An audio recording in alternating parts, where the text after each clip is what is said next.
Tuesday, I'm fading. Goodbye, Ruby Tuesday. Tuesday afternoon.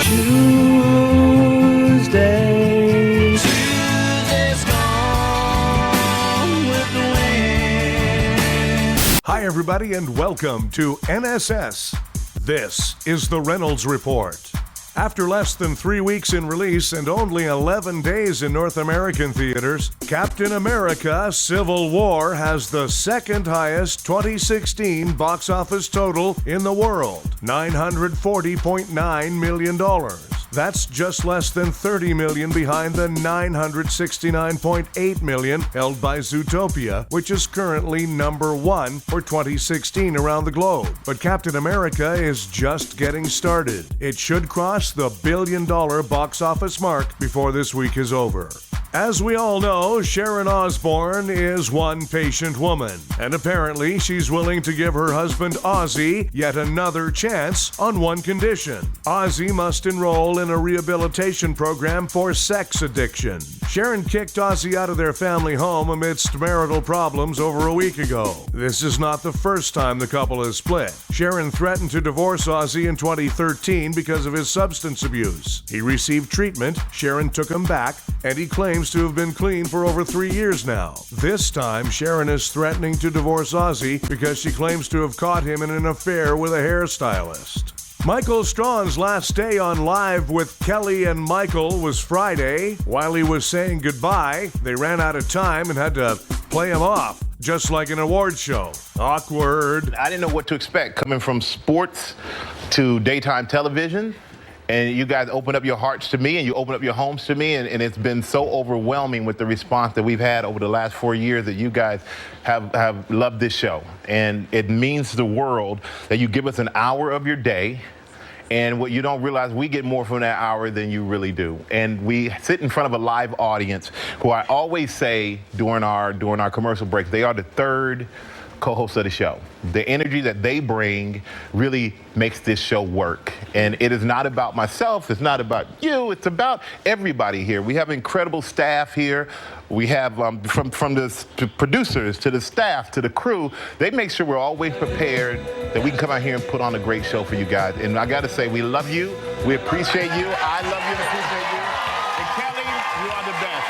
I love you, baby, I love you. Donald Trump reportedly used the name John Miller to act as his own publicist. In his defense, no one else would take the job. He picked John Miller because the name Douchey McDoucheface would have attracted too much suspicion. Meanwhile, Trump says his tax rate isn't our business, but apparently his penis size is. John Stamos, Rob Lowe, and the Muppets all lost their TV shows on Friday. I'm going to miss those adorable mop-headed creatures and the Muppets. The GLAAD Media Awards went down Saturday. All the bathrooms there were labeled, "Just go for it." A new social study finds that society governs what time you go to bed, specifically through something called closing time at your local bar. Neil Young has released a 28-minute live version of the song Love and Only Love. Not actually on purpose, he just started playing and forgot to stop. A 116-year-old woman has become the last living person to have been born in the 1880s. Of course, the big issue of the day then was transgender outhouses. A man emerged from a 48-day coma, and his first words were, "I want Taco Bell," which is odd because that's probably what's responsible for the coma in the first place. Hundreds of thousands of tiny red crabs have washed up on the beaches in Southern California. One beach had so many crabs, it's been renamed Kardashian Cove. Time for Nobody Gives a F***. Mariah Carey says she won't sing at her own wedding because that would be, quote, obnoxious, unquote. But 24-karat gold-plated strollers for her dogs, not the least bit obnoxious. Hey, bitchy diva, nobody gives a fuck. Woody Allen says he's moved on from the sexual molestation charges against him. Of course, he's lost interest in it. It's over 7 years old. Hey, criminally inappropriate jerk. And a 7-Eleven cashier from Connecticut is trying to be the first woman to climb Mount Everest 7 times. She said, "If I can survive a 7-Eleven hot dog, I can survive anything." Hey, 7-Eleven hot dogs. Nobody gives a fuck.